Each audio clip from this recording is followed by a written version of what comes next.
ಇರಾನ್ನ ಆ ಕಾವಲುಗಾರ ಮಧ್ಯಪ್ರಾಚ್ಯದಲ್ಲಿ ಯುದ್ಧ ಜ್ವಾಲೆ ಹೊತ್ಕೊಂಡಿದೆ. ಅಮೆರಿಕ ಮತ್ತು ಇಸ್ರೇಲ್ ಸೇರಿ ಭಾರಿ ದಾಳಿಗಳನ್ನ ನಡೆಸ್ತಾ ಇದೆ. ಇರಾನ್ನ ಸರ್ವೋಚ್ಚ ನಾಯಕನೇ ಅತಿಯಾಗಿದ್ದಾನೆ. ಆ ಜಾಗಕ್ಕೆ ಅವನ ಮಗ ಬಂದು ಕೂತಿದ್ದಾನೆ. ಅಮೆರಿಕದಂತಹ ಬಲಾಢ್ಯ ಮಿಲಿಟರಿ ಶಕ್ತಿಯ ಎದುರು ಇರಾನ್ ಹೇಗೆ ಇನ್ನೂ ಕೂಡ ಪ್ರತಿರೋಧವನ್ನ ತೋರಿಸ್ತಾ ಇದೆ. ಇದಕ್ಕೆ ಕಾರಣ ಒಂದು ಗುಪ್ತ ಯುದ್ಧ ತಂತ್ರ ಮತ್ತು ಆ ತಂತ್ರದ ಹಿಂದಿರುವ ಒಬ್ಬ ಮಾಸ್ಟರ್ ಮೈಂಡ್. ಅವರು ಬೇರೆ ಯಾರು ಅಲ್ಲ, ಮೇಜರ್ ಜನರಲ್ ಮೊಹಮ್ಮದ್ ಆಲಿ ಜಾಫಾರಿ. ಇವರು ರೂಪಿಸಿರುವಂತ ಮೊಸಾಯಿಕ್ ಡಿಫೆನ್ಸ್ ಅನ್ನುವಂತ ರಣತಂತ್ರ ಇರಾನ್ ದೇಶವನ್ನ ಒಂದೇ ಹೊಡೆತದಲ್ಲಿ ಸೋಲಿಸುವುದೇ ಅಸಾಧ್ಯವಾಗಿಸುವ ಮಟ್ಟಿಗೆ ಬಲಪಡಿಸುತ್ತೆ ಅಂತ ಹೇಳಲಾಗುತ್ತೆ. ಹಾಗಾದ್ರೆ ಯಾರು ಈ ಆಲಿ ಜಾಫಾರಿ?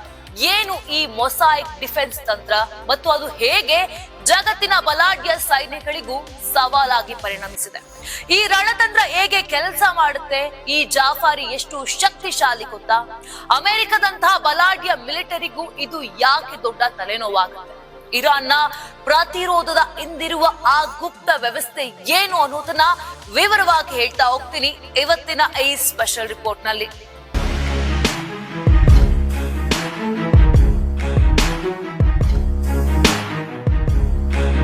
ಮಧ್ಯಪ್ರಾಚ್ಯದಲ್ಲಿ ಯುದ್ಧದ ಬೋರ್ಡ್ಗಳು ಗಟ್ಟಿಯಾಗುತ್ತಿವೆ.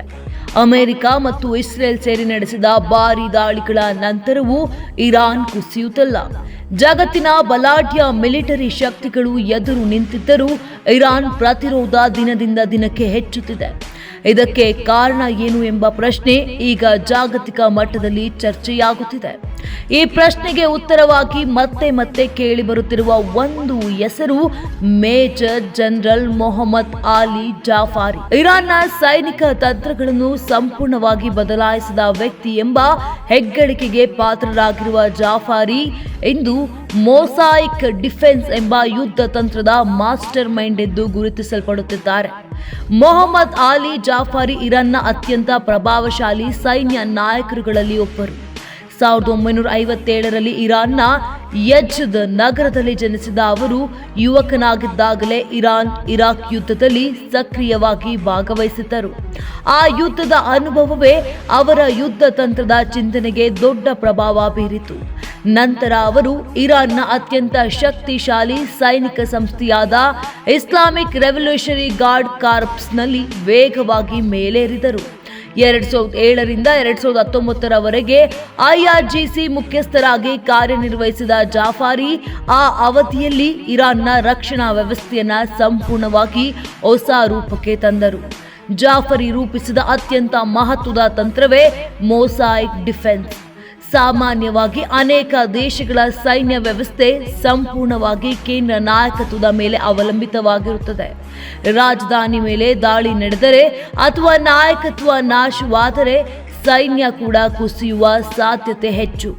ಆದರೆ ಜಾಫಾರಿ ಈ ವ್ಯವಸ್ಥೆಯನ್ನು ಸಂಪೂರ್ಣವಾಗಿ ಬದಲಿಸಿದರು. ಅವರು ಇರಾನ್ ದೇಶವನ್ನು 31 ಸ್ವಾಯತ್ತ ಪ್ರಾಂತ್ಯ ಮಿಲಿಟರಿ ಕಮಾಂಡ್ಗಳಾಗಿ ವಿಭಜಿಸಿದರು. ಪ್ರತಿಯೊಂದು ಪ್ರಾಂತ್ಯಕ್ಕೂ ತಮ್ಮದೇ ಆದ ಸೇನಾ ಘಟಕಗಳು, ಕ್ಷಿಪಣಿ ವ್ಯವಸ್ಥೆ, ಡ್ರೋನ್ ಘಟಕಗಳು ಮತ್ತು ರಕ್ಷಣಾ ವ್ಯವಸ್ಥೆಗಳನ್ನು ಒದಗಿಸಲಾಯಿತು. ಈ ವ್ಯವಸ್ಥೆಯ ಅರ್ಥವೇನೆಂದರೆ ತೆಹರಾನ್ನಲ್ಲಿರುವ ಕೇಂದ್ರ ನಾಯಕತ್ವದ ಸಂಪರ್ಕ ಸಂಪೂರ್ಣವಾಗಿ ಕಡಿತವಾದರೂ ಪ್ರಾಂತೀಯ ಕಮಾಂಡರ್ಗಳು ತಮ್ಮದೇ ಆದ ಯೋಜನೆಗಳ ಪ್ರಕಾರ ಯುದ್ಧವನ್ನು ಮುಂದುವರಿಸಬಹುದು. ಒಂದು ಪ್ರದೇಶ ಸಂಪೂರ್ಣವಾಗಿ ನಾಶವಾದರೂ ಉಳಿದ ಪ್ರದೇಶಗಳಿಂದ ದಾಳಿಗಳು ಮುಂದುವರಿಯುತ್ತವೆ. ಹೀಗಾಗಿ ಶತ್ರು ದೇಶಕ್ಕೆ ಸಂಪೂರ್ಣವಾಗಿ ಇರಾನ್ ಸೈನ್ಯವನ್ನು ನಿಲ್ಲಿಸುವುದು ತುಂಬಾ ಕಷ್ಟವಾಗುತ್ತದೆ.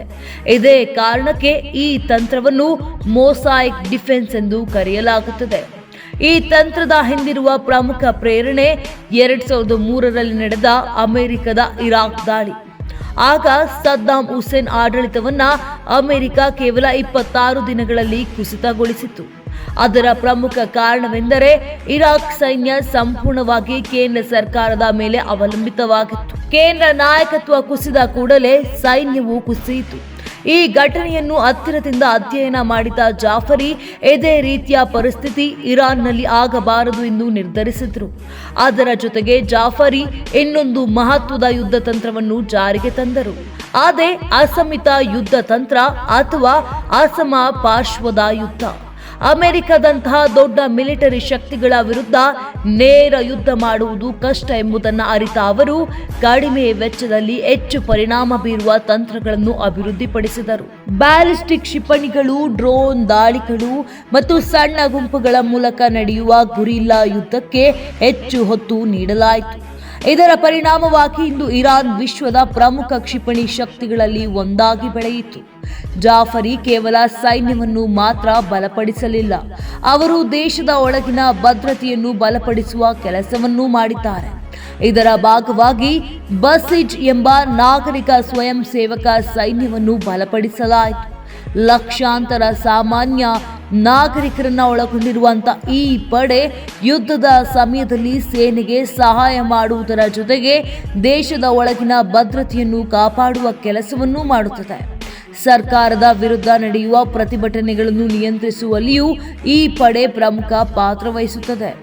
2009ರಲ್ಲಿ ಇರಾನ್ನಲ್ಲಿ ನಡೆದ ದೊಡ್ಡ ಮಟ್ಟದ ನಾಗರಿಕ ಪ್ರತಿಭಟನೆಗಳಾದ ಗ್ರೀನ್ ಮೂವ್ಮೆಂಟ್ ಸಮಯದಲ್ಲಿಯೂ ಬಸಿಜ್ ಪಡೆ ಮಹತ್ವದ ಪಾತ್ರ ವಹಿಸಿತ್ತು.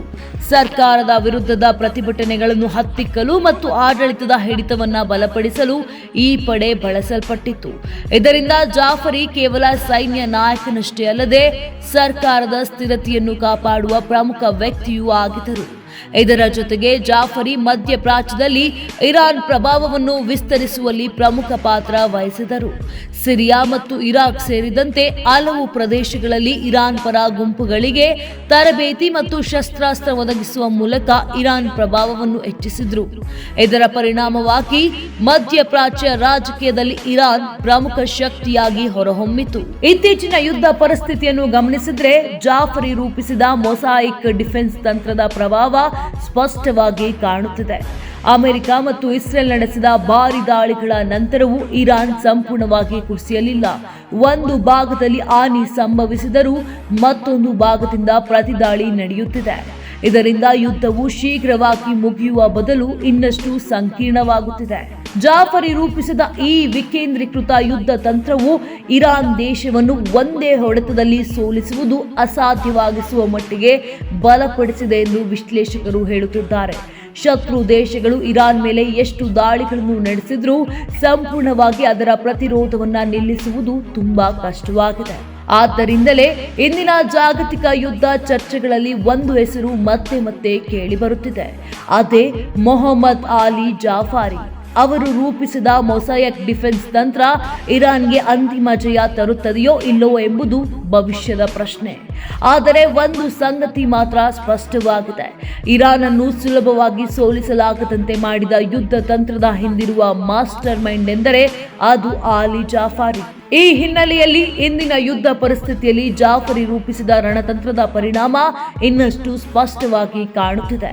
ಕೇಂದ್ರ ನಾಯಕತ್ವದ ಮೇಲೆ ದಾಳಿ ನಡೆದರೂ ಪ್ರಾಂತೀಯ ಕಮಾಂಡ್ಗಳು ತಮ್ಮದೇ ಆದ ನಿರ್ಧಾರಗಳನ್ನು ತೆಗೆದುಕೊಂಡು ದಾಳಿಗಳನ್ನು ಮುಂದುವರಿಸುವ ವ್ಯವಸ್ಥೆ ಇರಾನ್ಗೆ ದೊಡ್ಡ ಶಕ್ತಿಯಾಗಿದೆ. ಇದರಿಂದ ಶತ್ರು ರಾಷ್ಟ್ರಗಳಿಗೆ ಒಂದೇ ಹೊಡೆತದಲ್ಲಿ ಯುದ್ಧವನ್ನು ಮುಗಿಸುವ ಅವಕಾಶ ಸಿಗುವುದಿಲ್ಲ. ಪ್ರತಿಯೊಂದು ಪ್ರದೇಶವು ಸ್ವತಂತ್ರವಾಗಿ ಪ್ರತಿರೋಧ ತೋರಿಸುವುದರಿಂದ ಯುದ್ಧವು ದೀರ್ಘಕಾಲ ಮುಂದುವರಿಯುವ ಸಾಧ್ಯತೆ ಹೆಚ್ಚುತ್ತದೆ. ಒಟ್ಟಾರೆಯಾಗಿ ನೋಡಿದ್ರೆ ಮೊಹಮ್ಮದ್ ಆಲಿ ಜಾಫರಿ ಕೇವಲ ಒಂದು ಸೈನ್ಯ ನಾಯಕನಷ್ಟೇ ಅಲ್ಲ, ಹೊಸ ರೀತಿಯ ಯುದ್ಧ ತಂತ್ರವನ್ನು ರೂಪಿಸಿದ ತಂತ್ರಜ್ಞನಾಗಿದ್ದಾರೆ. ಅವರ ಮೊಸಾಯಿಕ್ ಡಿಫೆನ್ಸ್ ಪರಿಕಲ್ಪನೆ ಇರಾನ್ ದೇಶವನ್ನು ಹೊರಗಿನ ದಾಳಿಗಳ ಎದುರು ಸುಲಭವಾಗಿ ಕುಸಿಯದ ಭದ್ರಕೋಟೆಯಾಗಿ ರೂಪಿಸಿದೆ. ಆದ್ದರಿಂದಲೇ ಇಂದಿನ ಜಾಗತಿಕ ರಾಜಕೀಯ ಮತ್ತು ಯುದ್ಧ ಚರ್ಚೆಗಳಲ್ಲಿ ಇರಾನ್ನ ಪ್ರತಿರೋಧದ ಹಿಂದಿರುವ ಪ್ರಮುಖ ಮೆದುಳು ಎಂದರೆ ಅದು ಆಲಿ ಜಾಫರಿ ಎಂದು ಹೇಳಲಾಗುತ್ತದೆ. ನೀವು ಸಣ್ಣ ಆಗ್ಬೇಕಲ್ವಾ? ಅದು ಒಂದು ಉತ್ತಮ ಆಹಾರದಿಂದ ಸಣ್ಣ ಆಗ್ಬೇಕಲ್ವಾ? ಪ್ರತಿದಿನ ನಮ್ಮ ಜೀನಿ ಸ್ಲಿಮ್ ನ ಯೂಸ್ ಮಾಡಿ ಯಾವುದೇ ಸೈಡ್ ಎಫೆಕ್ಟ್ ಇಲ್ದಂಗೆ ನೀವು ಸಣ್ಣ ಆಗ್ತೀರಾ.